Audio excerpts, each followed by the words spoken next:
Et tu veux quoi? Tu veux un mec qui te met des patates dans la gueule, qui te crache dessus, qui te respecte pas, qui va te tromper à droite à gauche. Nous les mecs entre 18 et 28 ans, on n'est pas très voulu parce qu'on n'a pas prouvé assez de choses. T'es conne, tu sais pas faire à manger, tu sais rien faire, alors t'es un trou du cul. On va pas se mentir, t'es complètement débile. Elle va se soumettre naturellement à un homme. Si ce que moi je dis ça choque, à force de se faire troncher par plein de mecs d'1m90 mais qui veulent pas d'elle, parce que créer ton putain d'empire.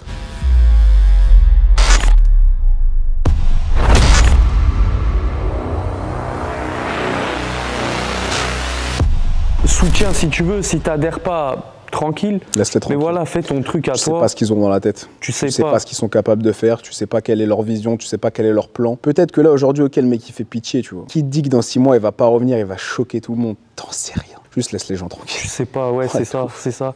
Mais du coup là, je vais te parler d'un autre sujet qui m'avait touché à une certaine période. C'est la red pill rage. Genre, c'est quand tu découvres la red pill, un peu comment les femmes, elles fonctionnent. Tu prends le seum contre beaucoup de femmes. Et moi, j'ai eu une période comme ça. Et je le vois, des fois, je le remarque sous certains commentaires, sous certaines de mes vidéos où je suis posé face caméra. Je vois qu'ils ont la haine contre les femmes en mode les gars, faites votre chemin, on s'en fout, on les calcule pas et tout. Je pense pas que ce soit forcément sain. Qu'est-ce que toi, t'en penses de ce délire de red pill rage et comment en sortir? Genre, faut comprendre qu'en mode, moi, je me dis, les femmes, on en a besoin, tu sais, c'est pas nos ennemis, tu vois. Absolument pas, clairement. Et qu'est-ce qu'on serait sans la féminité, les gars? C'est ça. Oh putain, on ferait la guerre du matin au soir, on s'entretuerait, on ferait que ça. On n'aurait aucune raison d'aimer, on n'aurait aucune raison de... On pourrait pas se reproduire, on serait pas là, en fait. Sans nos mères, on est où? Tu vois ce que je veux dire? On n'est pas là. Bah, en fait, pour moi, la red pill rage, elle est presque naturelle et il y a un moment où elle est presque bénéfique parce qu'en fait, elle te met en colère non pas contre les femmes, elle te met en colère contre tout le mensonge, tout le tissu de mensonge qu'on te met depuis que t'es petit à te dire qu'il faut simper et qu'il faut tout le temps aller dans le sens des meufs et qu'il faut être tout le temps un parfait séducteur, gentleman et machin, machin. Alors que quand tu regardes dans les faits, les meufs, c'est pas ça qui les attire.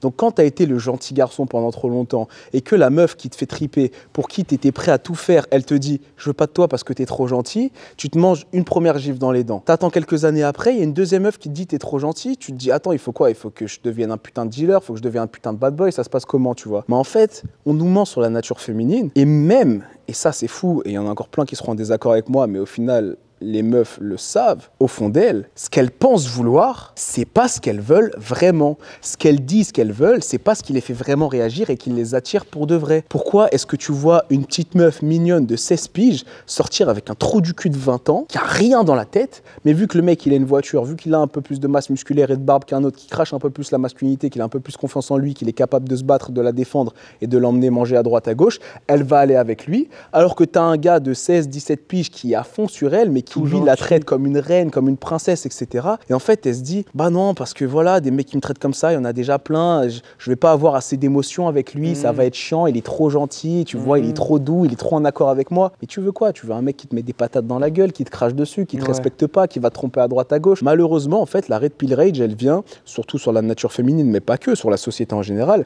elle vient parce que tu es en colère contre ce mensonge de merde qu'on t'a mis dans la gueule depuis que t'es petit et qui fait que t'as mis 18, 20, 25 ans à ouvrir les yeux et à te dire putain mais ça fonctionne pas comme ça, on me prend pour un con depuis que je suis né. Et en fait c'est chiant. C'est ça en fait qui énerve et ouais, c'est ça qui énerve. Mais malheureusement ils redirigent mal leur colère. C'est ça. Ils vont la rediriger vers les meufs ou des trucs comme ça alors qu'elles ont rien fait, tu vois. Ouais, bien sûr. Elles aussi elles sont matrixées. Elles aussi elles sont matrixées. Elles aussi elles sont matrixées. Exactement. Et oui. Quand tu vois genre tous les films, toutes les séries, les trucs, c'est tout le temps le mec, le beau gosse riche, tac tac, tu vois. Grave. Musclé, qui est un peu méchant et tout. Ah, c'est ça. Après, c'est normal. En fait, c'est ce qui attire les femmes, si tu veux, en réalité. Tu vois, ce qui attire une meuf, ça va être ce côté vraiment virilité, masculinité, confiance en soi, capacité à apporter les ressources, à protéger, à lui apporter la sécurité. Tu vois ce que je veux dire? Le mec qui est plus cultivé qu'elle, qui va lui faire découvrir le monde, qui va En fait, le gars à qui elle va pouvoir naturellement se soumettre en mode vraiment féminité. Et quand je dis se soumettre, commencez pas à m'attaquer, à me dire des trucs. C'est la soumission naturelle et volontaire de la femme à la masculinité. C'est naturel depuis la nuit des temps.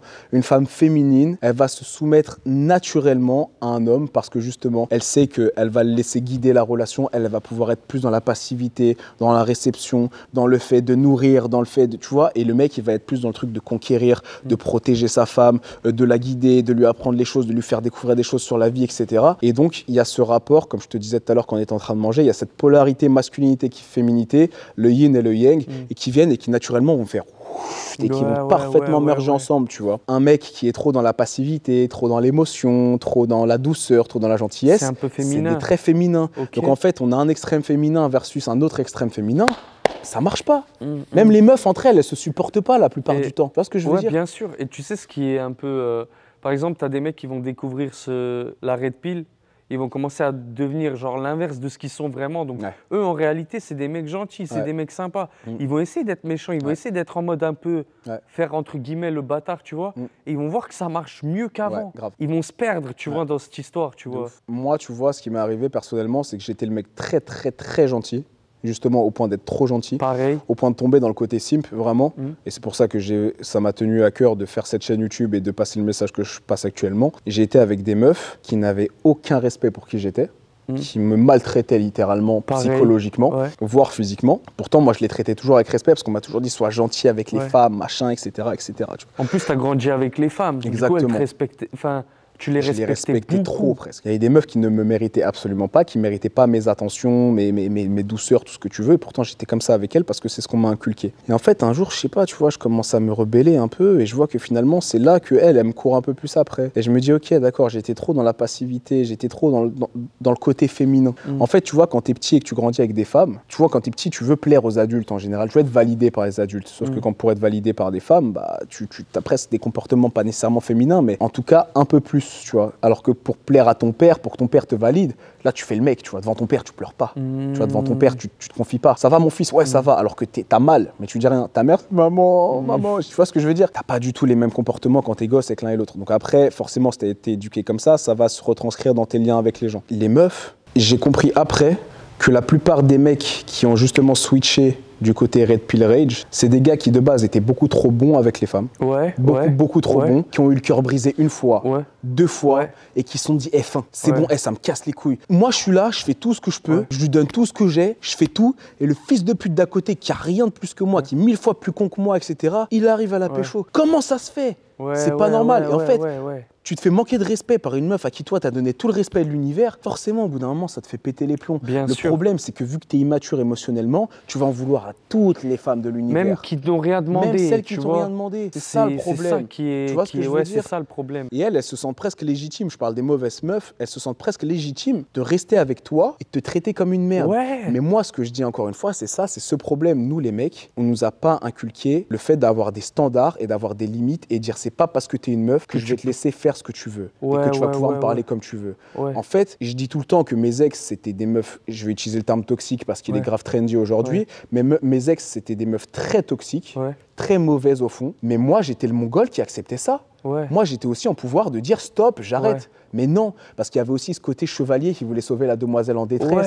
Je vais te changer, je vais lui montrer qu'un mec qui lui donne de l'amour, ça va la changer intérieurement. Mais pourquoi j'ai perdu mon temps à faire ça, gros? 2 relations de 4 ans, gros, qui m'ont fait perdre du temps comme ça. Tu vois ce que je veux dire? 2 relations de 4 ans. 2 relations de 4 ans. Ça veut dire 8 ans au total. J'ai 8 ans d'expérience avec des meufs complètement débiles et immatures émotionnellement. Pour comprendre, genre... Il m'a fallu 8 ans, tu vois. Après, je me suis dit plus jamais. Au final, c'est un mal pour un bien, c'est un mal pour un extrêmement bien. Parce que tout ce que j'ai subi aujourd'hui, voilà les mecs qui regardent mon contenu qui ne le subissent plus. Et c'est suite à cette deuxième relation de 4 ans qui m'a vraiment bousillé émotionnellement que j'ai décidé de faire cette année entière et demie d'abstinence, de non-contact, pas de non-contact avec les femmes, mais de non-séduction, non-flirt avec les femmes, etc. Pas de porno, rien qui touchait à la sexualité et tout. Et ça m'a vraiment permis de prendre du respect pour moi-même et de me dire putain, je m'auto-suffis. De réfléchir un peu à qui suis-je vraiment, tu vois. Qu'est-ce que j'ai à m'apporter à moi-même? Parce que tu vois le problème de ça quand tu es dans une relation que tu aimes la personne. C'est naturel de lui donner énormément. Sauf qu'il y a un moment où si tu lui donnes plus à elle qu'à toi-même et que elle-même, elle se donne plus à elle-même qu'à toi-même, bah toi tu lui donnes beaucoup, elle se donne beaucoup, mais toi qui te donne? Rien ni personne, frérot. C'est ça. Et en fait, tu arrives dans la relation avec toute ton énergie masculine, ta dalle de vie, etc. Tu te mets avec une meuf, ça l'attire. Sauf qu'elle voit qu'il y a d'autres meufs qui sont attirées par ça. Elle, son instinct de meuf toxique, elle va vouloir justement, au lieu de te pousser encore à monter et de se dire, bah c'est un bon gars, il va rester avec moi, je vais le soutenir, je vais lui montrer que je suis une bonne femme pour lui. Elle va tout faire pour te tirer vers le bas, pour se dire, putain, il a trop confiance en lui, il va pouvoir aller parler à d'autres meufs. Non, faut que je lui brise sa confiance en lui. Elle va te tirer vers le bas. C'est ça, ce genre de truc à la con, tu vois. Ou même des petits pics, elle va te rentrer dedans alors que tu lui as rien demandé. Elle va pas être sympa avec toi pour aucune raison. Des fois, elle va te faire des drames, des crises de jalousie alors que t'as rien fait. Tu vois ce que je veux dire? Elle va te faire des trucs que tu mérites absolument pas en fait. Mais ouais, c'est de sa faute, mais c'est de ta faute aussi de l'accepter. Ok, ben moi c'est ça ce que j'aime bien. C'est que du coup, tu rejettes pas la faute sur c'est elle. Non. C'est beaucoup nous en fait. En fait, moi je me dis c'est une femme, ça peut être la même femme, mais elle va être complètement différente avec le mec A ou le mec B, genre. Complètement. Alors que, tu sais, par exemple, avec l'un, elle va être super méchante, super, c'est pas féminine et tout. Et avec l'autre, elle va être super féminine et gentille, tout va bien. Et en fait, c'est de la faute au mec, enfin. Une meuf face à un simp, elle va être méchante, elle va être mauvaise, elle va lui rentrer dedans, elle va le tacler, etc. Et face à un mec qu'elle admire, elle va pas dire un mot, elle va être en admiration totale. Il va lui dire, tu vois, un simp, il va dire à une meuf, tu peux aller me chercher de l'eau, s'il te plaît? Elle va dire, je suis pas ta chienne. Le gars qu'elle admire, il va lui dire, ramène de l'eau. Elle va y aller. Alors que t'en as un d'un côté qui lui dit, est-ce que tu peux me ramener de l'eau, s'il te plaît? Mais vu qu'elle ne l'admire pas autant, elle va pas le faire, elle va limite lui dire, je suis pas ta chienne, tu vois. Et le mec qu'elle admire, sur qui elle est en sang et qu'elle veut absolument, elle va dire, ramène de l'eau. Elle va y aller, elle va lui ramener. Avec plaisir, il même. Il va dire ni s'il te plaît, ni merci. Avec plaisir, même. Exactement. T'as capté? Tu vois, parce que en soi, c'est pas une mauvaise chose. Ouais, c'est pas une mauvaise chose. Mais là, ce qu'on disait, c'est super intéressant. Je pense que les gars, ça va vraiment leur faire prendre conscience de certains trucs. Si t'es dans une relation, gros, ta meuf, elle est mauvaise avec toi, elle est méchante avec toi, elle te respecte pas. Pourtant, toi, t'es là, t'as bon cœur, etc. Peut-être que elle est comme ça, donc t'as pas le choix. Mais c'est toi qui fais le choix que ça soit ta meuf. Tu peux te barrer de la relation. Et tu peux lui montrer que t'as tes standards et tes limites. Et souvent, quand mes ex, elles me cassaient vraiment les couilles, et que pendant quelques temps, je me montrais froid et distant avec elle, tout changeait. Elle redevenait le petit agneau mignon, doux. Elle refaisait tout ce qu'il fallait pour me réattirer dans ses filets, tu vois. Alors vraiment, l'araignée, genre, non, c'est bon. Allez, j'ai plus de venin. Reviens, j'ai compris. Je suis désolé, elle se met à pleurer. Je suis désolé, reviens. Excuse-moi, je vais faire des efforts. Tu reviens, les efforts, ils se maintiennent un jour, 2 jours. Hop. Ça repart. Petit comportement de travers. Ça repart. Toi, comme un trou du cul, tu le relaisses passer. Ouais. Souvent, je pense que pour la plupart des hommes, on s'accroche aux bons souvenirs du passé. Parce qu'en fait, au tout début, tout se passe toujours bien au tout début. C'est toujours incroyable au début en général. Par exemple, même avec tes ex toxiques et tout, je connais pas l'histoire, mais je pense que tu t'es mis avec elle et par exemple, au moins la première 2 semaines, c'était incroyable. Genre, t'étais full... Moi, je dirais pas comme toi où on se raccroche aux bons souvenirs du passé. Moi, je dirais plutôt que quand tu es un bon gars, tu as tendance à te concentrer sur le positif chez les gens et pas le négatif. Okay. Donc en fait, mes ex avaient beau être des meufs honnêtement immatures et instables émotionnellement. Ouais. Et du coup, ça les rendait vraiment très méchantes, etc. Ouais. Mais c'était leur façon à elles de se protéger et d'essayer de protéger la relation, entre guillemets. Mais en vrai, non. Mais tu vois, c'était leur façon à elles de le faire, complètement déréglé, mais c'est pas grave. T'es avec elle, la meuf, elle te manque de respect une fois, tu te dis, est-ce que je vais niquer tout ce qu'on vient de vivre ensemble pour une fois, alors que je vois qu'en fait, elle a bon fond. Puis après, elle le fait 2 fois, puis 3 fois, puis 4 fois. Mais elle garde quand même ses bons côtés. Ouais. Mais malgré le fait qu'elle garde un peu de ses bons côtés, il y a beaucoup de mauvais côtés qui s'enchaînent. Mais toi, vu que tu l'aimes et que tu veux le meilleur pour elle, bah, tu te concentres encore sur ses bons côtés. Et limite, tu fais abstraction de ses mauvais côtés. D'où l'expression l'amour rend aveugle. Ouais, bah oui, et c'est clairement vrai. Si demain, moi, pendant mes 4 ans là, si demain un pote à moi serait venu me voir et m'aurait dit, ouais, ma meuf, elle me traite comme ça, je leur aurais dit, mais gros, casse-toi. Gros, quitte-là, t'as ouf ou quoi? Mais quand c'est toi, tu le vois pas. Mais t'as vu? Ouais, c'est un truc. T'as vu ce que ça fait? Et ça peut t'arriver même que ton pote te raconte peut-être une histoire et tu te dis c'est une dinguerie, mais si tu vivais la même, bah quand c'est toi, tu le vois pas forcément, tu vois. Et t'as vu par exemple toi pour tes relations, c'est triste à dire, mais il y a des mecs qui sont dans des relations de mariage qui sont comme ça, tu vois, et qui vont finir leur vie. Des fois gros sous mes vidéos, c'est flippant. Ouais. C'est flippant. Ah ouais. Des mecs qui sont avec des meufs comme ça, mais ils ont un crédit engagé ensemble. Ils ont 3 enfants. Il sait très bien, le mec, que s'il quitte sa meuf, elle va aller prendre un avocat, elle va lui prendre la garde des enfants, il ne verra plus jamais ses gosses. Et le mec, il se condamne à vivre là-dedans. Une fois que tu as les enfants, c'est pas pareil. C'est compliqué. Mais je leur dis quand même à ces gars-là de se mettre en priorité et de se barrer. Quand même. Parce que bah, derrière, tu reprends tout ton temps pour toi, tu reprends toute ton énergie, tu te recrées quelque chose. T'inquiète pas que si tu deviens vraiment un homme solide, etc., tu vas pouvoir avoir la garde de tes gosses. Et même en grandissant, tes enfants, ils sont pas cons. Ils vont comprendre que la mère déconne de ouf, que pour ta propre santé mentale, t'étais obligé de partir et ils t'en voudront pas. Moi, mes parents, ils sont séparés depuis que j'ai 7 ans. Moi, j'en veux pas à ma mère d'avoir quitté mon père. Je dis, c'est normal. Il manquait beaucoup de choses du côté de mon père pour avoir le côté vraiment très masculin, très, tu vois, père protecteur, tu vois. Il manquait tout ça. C'est normal que ma mère soit partie. Je peux pas lui en vouloir, tu vois. Pourtant, j'aime mon père de tout mon cœur. Hein. Je le reproche pas ce qu'il a fait, etc. Il a fait comme il pouvait, il a fait de son mieux à ce moment-là. Mais ouais, des fois, il faut partir. Et quand t'es un bonhomme, malgré le mariage, malgré les enfants, gros, tu vas vivre encore 40 ans avec cette meuf que tu détestes juste parce qu'il y a les gosses et que vous avez un crédit engagé ensemble. Frérot, non, tu vois. Pense à toi, va faire ta life, concentre-toi sur toi, sois abstinent quelques temps, trouve-toi une petite meuf plus jeune que toi qui a des bonnes valeurs, refais une famille avec elle et t'inquiète pas, tes enfants ils vont rester sains d'esprit, te sacrifie pas pour ton ex. Déjà que tu vas devoir lui payer une pension alimentaire, machin, truc, accepter son nouveau mari, je sais pas quoi, qui va éduquer tes enfants. Laisse tomber, tu pètes les plombs en fait au bout d'un moment.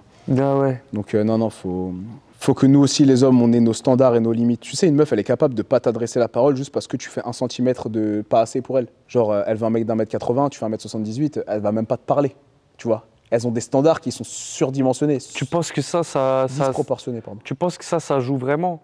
Parce qu'il y en a certaines qui vont te dire, moi, je veux qu'il fasse 1m85. Mais une fois qu'elle te parle, genre 90, une fois qu'elle parle avec toi, elle voit que t'es un bon gars et tout. Direct, bon, c'est pas grave. Elles s'auto-persuadent parfois qu'elles ont ces standards-là. Ouais, elles s'auto-persuadent. Beaucoup. Elles vont dire. La société aussi les auto-persuade beaucoup. Ce que tu dis là, c'est vrai. Par exemple, la meuf, elle va se dire, ouais, je veux un mec d'1m90, machin. Le gars, elle va faire 1m75, elle va parler avec. Mais si elle s'est vraiment auto-persuadée qu'elle veut un mec d'1m90, ok.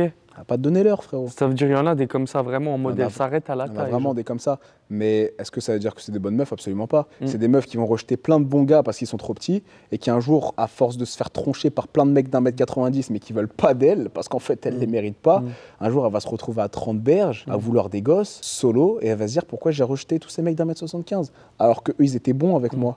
Ils me voulaient pour qui je suis à l'intérieur, pas que pour mon physique, tu vois. Tu sais, les meufs, elles ont une durée de vie, entre guillemets, sur le marché sexuel beaucoup plus courte que nous, les mecs. Elles sont ultra cotées entre 16 et 28 ans.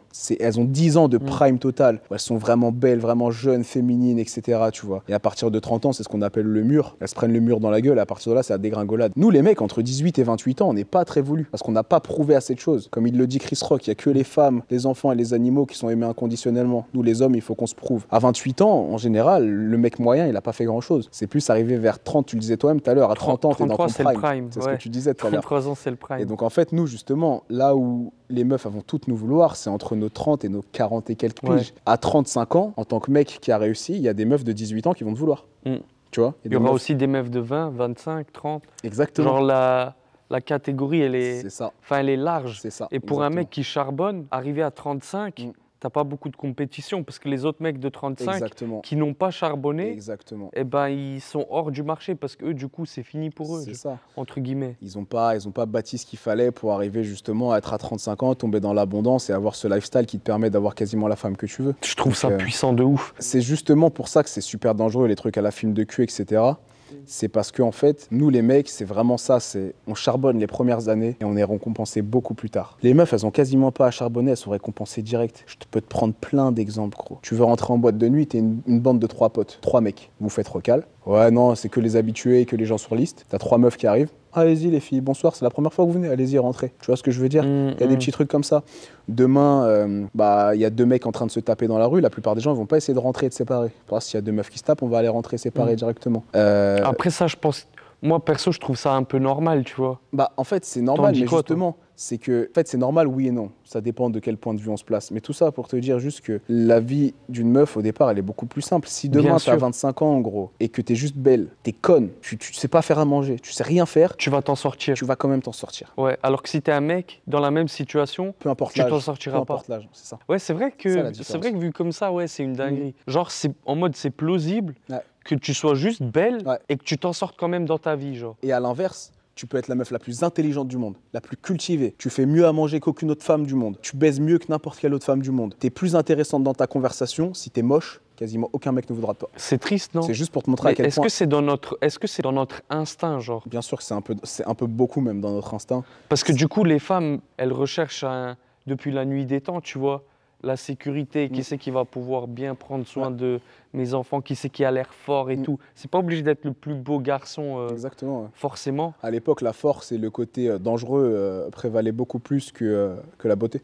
Ouais, mais côté masculin en tout cas. Du coup, nous, ce qu'on cherchait, c'est par exemple peut-être la femme la plus belle, tu vois. La plus féminine et la plus douce et la plus belle possible. Ouais. Du coup, ça, j'ai l'impression que c'est depuis la nuit des temps que c'est comme ça. Ouais. C'est pour ça que le délire de ce que tu disais avant, nous, on s'en fout que tu sois indépendante, que tu t'achètes tes sacs à main. Moi, demain, j'ai 35 piges. Vraiment, j'ai 35 ans, j'ai monté mon empire, je suis content, j'ai ma baraque, ma voiture, mon chien, truc. Et une meuf de 21 ans, 22 ans, 23 ans qui me plaît, elle peut être caissière à Zara. Si elle me plaît, je la prends. Ouais, pareil, je m'en fous. J'en ai rien à foutre. Ouais. Demain, t'as une meuf de 35 ans. Elle est indépendante, elle a sa voiture, son chien, sa baraque. Elle voit le caissier de 23 ans à Zara. Je crois qu'elle va vouloir de lui. Impossible. L'hypergamie va lui faire dire non. C'est hors de question. Absolument pas. Elle voudra un mec qui a beaucoup plus de valeur qu'elle, beaucoup plus de ressources qu'elle, etc. Parce que dans ses instincts primaires, elle sait que même si là, elle est en super situation, il va falloir à un moment qu'elle tombe enceinte, qu'elle arrête de bosser. Et puis même, elle va vouloir au bout d'un moment arrêter tout ça et justement redevenir une vraie femme très, très féminine, tu vois. Sauf celles qui sont complètement matrixées dans leur tête. Mais elles, comme je te le dis, elles ont beau avoir 50 ans, un compte en banque plein. Elles ont ni mari, ni enfant. Tout ce qu'elles ont, c'est des sacs Chanel et Louis Vuitton et des voitures. Et tout le monde s'en bat les couilles. On n'a rien à foutre. Moi, les femmes de ma famille, les femmes de ma vie, et je pense que c'est un peu pareil pour nous tous ici, ici. Moi, jamais j'ai respecté une des femmes de ma famille pour ce qu'elle faisait dans le business ou pour l'argent qu'elle a réussi à accumuler. C'est comment elle a élevé, quelles sont les valeurs qu'elle a mis, quel a été le rôle de pilier qu'elle a eu dans la famille, à quel point elle a été nourricière, protectrice avec les gens, à quel point tu vois, à quel point elle a donné de sa personne, à quel point elle était féminine en fait. Moi, j'en ai rien à foutre. Tu regardes ma grand-mère, mes deux grands-mères, elles ont un peu travaillé dans leur vie, mais très peu. Elles n'ont jamais vraiment contribué aux ressources financières de la famille. Mais elles sont 1000 fois plus respectées. Et en plus, même si elles n'étaient pas plus respectées, elles ont tout un arbre génétique qui descend d'elles. Elles ont des enfants, des petits-enfants qui ont fait des réunions familiales. Regarde ce qu'elle a créé. Qu'est-ce qu'on s'en bat les couilles de la PDG, des trucs. On s'en fout de ça, tu vois ce que je veux dire? Donc voilà, nous, on ne voit pas les choses de la même façon. Les femmes ne voient pas les choses de la même façon. Et il ne faut pas en vouloir aux hommes de voir les femmes telles qu'ils les voient et d'attendre certaines choses des femmes, même si les femmes sont ne réfléchissent pas comme ça. Et il ne faut pas non plus en vouloir aux femmes de vouloir des hommes de telle façon. C'est comme ça. C'est demain, t'es gros, t'es moche, t'es pauvre, t'as 30 ans, tu viens encore chez ta mère. Bah ouais, les meufs, elles voudront pas de toi. Et c'est normal. Toi-même, tu voudrais pas de toi. Prends du recul sur la vie, toi-même, tu voudrais pas de toi. Toi-même, tu te respectes pas. T'as dit construire mon empire. Quand j'aurai construit mon empire, etc. Et c'est un truc, est-ce que tu penses que tout le monde devrait le faire? Est-ce qu'aujourd'hui, t'es forcément obligé d'être entrepreneur? Dans une certaine mesure, tu es obligé de construire un certain empire, mais après, chacun sa vision de l'empire. Si demain, tu as un CDI qui te paye 4000 balles par mois, je te dis une connerie, tu es employé, mais sur tes 4000 balles par mois, au lieu de tout claquer, tu as acheté 3-4 propriétés, elles sont en location, tu as déjà un empire qui est créé. Bien sûr. Tu as un genre d'empire. Pourtant, tu n'es pas entrepreneur. Tu n'as pas créé ta société ni rien, tu vois ce que je veux dire? Bien sûr. En fait, c'est juste, ce que j'appelle l'empire, c'est créer un environnement de vie qui va te permettre à un moment de pouvoir t'éloigner de l'aspect professionnel et te rapprocher du côté la vraie vie, profiter de la vie, passer du temps avec ta femme, vraiment voyager, découvrir le monde, faire des vraies expériences humaines. On n'est pas venu au monde pour travailler, gros. On n'est pas arrivé sur cette planète pour travailler. La matrice et la société qui est autour de nous poussent à justement travailler parce qu'on est de la ressource pour elle, tu vois ce que je veux dire? Mais le rôle de la vie, c'est pas de travailler. Si tu attends, comme beaucoup des gens des anciennes générations, de travailler jusqu'à tes 60-65 ans pour avoir une retraite que tu n'auras sûrement jamais, alors tu es un trou du cul. On va pas se mentir, tu es complètement débile. Maintenant, si depuis que tu travailles, tu te mets en tête que tu veux te bâtir un empire, et encore une fois, chacun sa vision de l'empire. Ça peut être entrepreneur, créer des boîtes qui marchent méga bien, ça peut être accumuler du patrimoine immobilier, ça peut être accumuler des voitures de luxe, des montres de luxe et au final pouvoir les revendre derrière, les laisser prendre de la valeur. Ça peut être investir dans plein de startups à droite à gauche qui sont en train de péter, ça peut être créer ta marque, peu importe, créer ton putain d'empire. Comme ça, derrière, tu pourras être libre financièrement, géographiquement et tu pourras vivre la vie que tu as vraiment envie de vivre. C'est tout. Moi, hors de question que je travaille après même mes 35 berges, j'ai pas envie de travailler. Bien sûr, mais ça, on est d'accord que c'est propre à notre génération. Là, tu parles. Parce que par exemple, maintenant, un mec qui a 50 ans qui va peut-être tomber sur cette vidéo, je sais pas si on peut dire que c'est trop tard. Mais non, qui se pose des questions et qui, justement, c'est jamais trop tard. Il est jamais trop tard pour prendre une autre trajectoire de vie. Ça veut dire que là, ok, il a 50 piges, donc il a 10 piges de la retraite, à peu près 10 à 15, tu vois. Bah, il lui reste. T'imagines ce que tu peux faire entre 10 et 15 ans? T'imagines comment en réalité? C'est pas trop tard. Quand tu t'investis vraiment dans quelque chose, c'est-à-dire ta chaîne YouTube. Je sais pas, t'as commencé YouTube il y a combien de temps? 2 ans et 3 mois. T'es à 108 000 abonnés? 110? À peu près. Voilà, en 3 ans. 105, 106, un truc comme ça. Ok, et bah regarde ce que t'as fait en 3 ans. T'as tourné combien de vidéos? T'as impacté la vie de combien de personnes? Bah, même le mec de 50 ans, là, il peut le faire. Il aura 53, sauf qu'à 53, bah, il pourra arrêter. Alors que de base, il a été condamné à aller jusqu'à 65. Il n'est jamais trop tard. Même si tu as 60 ans, tu peux encore faire des trucs. Il y a des gens qui commencent vraiment leur vraie carrière de vie à 60 ans. Parce que j'ai déjà eu des remarques du style « Ouais, mais tu sais, moi, j'ai 50 et quelques ans, j'ai 3 enfants, j'ai un crédit, etc. » C'est quand même chaud, tu vois. C'est plus difficile. Moi, je sais que, par exemple, sans mes parents, j'aurais pas pu commencer YouTube. Parce que eux, ils se sont, entre guillemets, sacrifiés. Et moi, après, j'étais dans des conditions qui m'ont permis d'y aller à fond. Tu vois, ça, c'était leur combat. Ça, c'était leur combat. Et toi, tu les remercies en faisant ce que tu es en train de faire là. Exactement. Si toi aussi, tu sacrifiais ta vie à ton tour, leur sacrifice leur aurait presque servi à rien. Ouais, je vois ce que tu veux dire. Et forcément, plus tu prends en âge, plus c'est difficile. Parce que, bah ouais, t'as une femme, t'as des enfants, t'as des crédits en cours, etc. Mais normalement, à 50 ans, t'as aussi beaucoup plus de contacts, t'as un carnet d'adresses beaucoup plus poussé, t'as aussi beaucoup plus d'expérience. Donc, t'es censé, normalement, à 50 ans, faire en 6 mois ce qu'un gosse de 25 ans, il devrait faire en 5 ans. Tu vois ce que je veux dire? Normalement, tu as beaucoup plus d'expérience de vie, tu as vu beaucoup plus de choses. Donc si là, tu décides à 50 ans d'arrêter pour te lancer dans autre chose, normalement, tu devrais arriver au résultat beaucoup plus vite. Parce que tu n'es pas dans la jeunesse, tu n'es pas en train de prendre tes marques. Ouais, tu n'es pas en train de perdre ton temps avec des trucs inutiles, faire des erreurs que tu as déjà faites. Exactement. Ok, ouais. Incroyable. Donc pour moi, c'est jamais trop tard. Du coup, pour conclure, toi, tu pourrais pas taffer pour un patron. C'est pas que je pourrais pas taffer pour un patron. En fait, si le gars, par exemple, je le respecte de ouf. Admettons, toi, demain, tu crées un truc. J'ai du respect pour toi, tu crées un super projet et tu me dis, voilà, la mission du projet, c'est ça. Je vais prendre en compte ce que tu me dis et puis je vais me dire, ok, le gars, je l'apprécie, j'apprécie ses valeurs. Le projet, c'est un truc que j'aurais peut-être même potentiellement créé moi-même. Pourquoi pas bosser avec toi? Par contre, tu me diras pas à quelle heure je dois aller bosser. Mon salaire, si il est pas en adéquation avec l'investissement que je mets dedans, ça va me déranger énormément. Et si je te dis, gros, là, j'ai besoin d'un break, par exemple, de 2 semaines, faut que j'aille faire un petit voyage à droite à gauche, etc., que tu me dis non. En fait, à partir du moment où je vais subir la situation, hors de question que je le fasse. Hors de question. Et je dis souvent ça aux gens. Je préfère littéralement être un SDF sur une plage en Thaïlande, avec ma canne à pêche, pêcher, juste kiffer au soleil, machin, que être la chienne d'un mec et de gagner 1 million d'euros par mois. Ok, je capte. 1000 fois. Je capte. À un moment, tu étais super actif sur les réseaux. C'est là que tu as eu ton explosion. Tu as fait beaucoup de bruit, tout le monde parlait de toi. Mais à un moment, tu as disparu, entre guillemets, tu as pris un grand break. Grave. Et du coup, il y a beaucoup de gens qui ne savent pas forcément, mais ça ressemble quoi une journée type avec Kylian Sensei? Genre, toi, tu es libre, qu'est-ce que tu fais? Disons là, on est mercredi, tu fais quoi? Je suis tellement freestyle qu'en fait, une journée type chez moi, ça n'existe pas. Ok. C'est-à-dire, je me couche jamais à la même heure, je me lève jamais à la même heure. Ok. Je fais rarement les mêmes activités, mais si tu veux, en gros, si tu veux que je t'explique un peu mes activités globales. Je sais que tu vas en forêt, etc. Voilà, je vais beaucoup marcher. Je vais beaucoup marcher en forêt, je cuisine beaucoup, c'est une de mes passions. Je fais beaucoup de musique, je fais du piano et de la guitare et du chant et j'essaye un peu la batterie aussi. Donc au moins 1 à 2 heures de musique par jour. J'ai les animaux donc je m'occupe d'eux. Je lis énormément, je médite énormément. Je passe du temps avec les miens, je coach mes athlètes, je coach en ligne, je vais faire de la moto. Qu'est-ce que je fais d'autre? Voilà, en gros, ma vie, ça se résume un peu à ça. Je m'entraîne beaucoup. Oh putain, j'ai oublié un truc archi essentiel. Je m'entraîne énormément et je me cultive à mort. J'apprends sur des sujets qui me font triper, etc. Donc une journée type, allez, je te donne un truc à la con, un truc qui peut se répéter assez facilement, c'est je vais me réveiller, je vais boire un bon litre d'eau, tu vois ça là? Je vais le remplir bien comme il faut, je vais boire un tiers direct, tu vois. Dès que tu te réveilles? Dès que je me réveille. Je m'étire, je me pose, je médite un peu, 10, 15, 20 minutes, je sors, je vais marcher avec ma chienne 1 heure, je marche tranquille, je respire, je parle avec des gens, je parle avec des inconnus dans la rue. En fait, je vis, tu vois, tout simplement. Je parle avec les gens, je rentre chez moi, je vais graille, ensuite je vais aller m'entraîner, après je vais rentrer, je vais bosser sur 2-3 projets, je vais lire un peu, après je vais faire un peu de musique, après je vais appeler ma famille, je vais aller voir un peu à droite à gauche. Après, je suis dans une bulle, gros. Le soir, je rentre, je suis plus productif le soir, moi, niveau travail. Ok. Mes montages vidéo, c'est beaucoup plus le soir. Quand je tourne, c'est beaucoup plus le soir. J'aime bien avoir une journée qui me fait kiffer le matin, elle démarre tranquillement, après elle monte un peu en intensité. Et puis après, arriver au soir où je sais que je vais me poser, je me dis de toute façon, poser pour poser, autant être productif, tu vois ce que je veux dire. Et c'est là que je vais plus, comme je t'ai dit, soit écrire des trucs, scripter des vidéos, réfléchir, me dire ok, qu'est-ce que je pourrais faire comme prochain sujet, etc.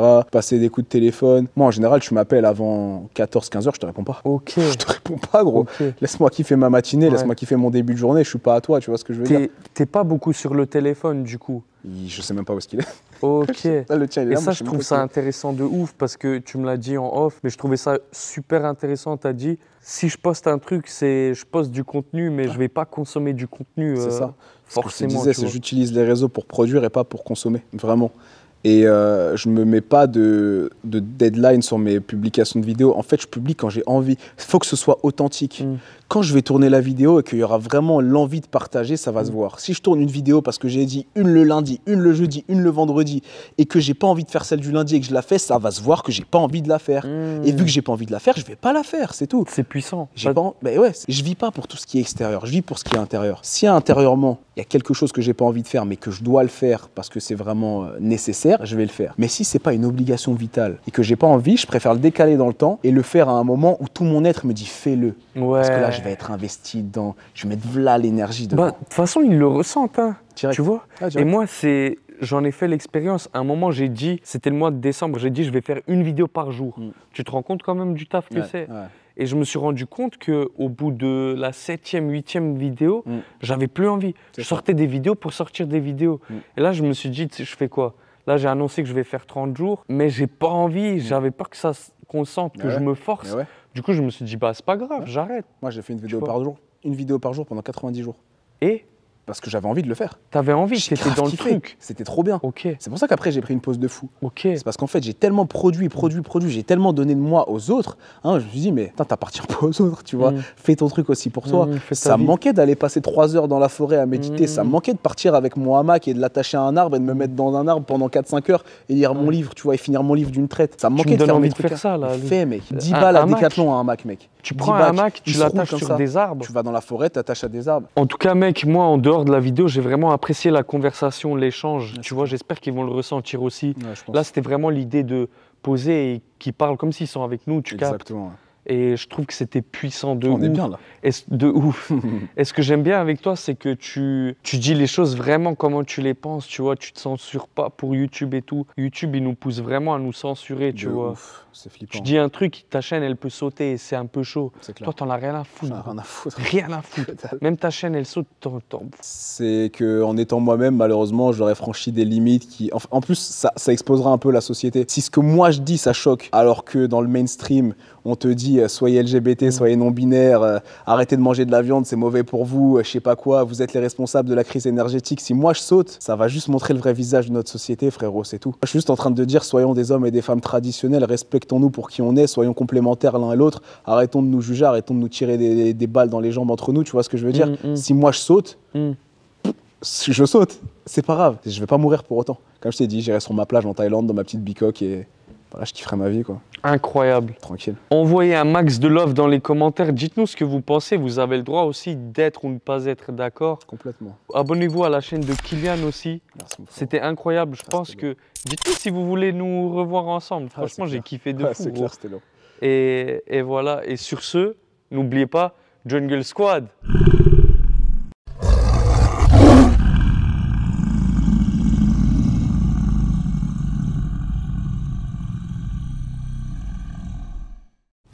Il est doué. Il est vraiment très doué, Kylian Sensei.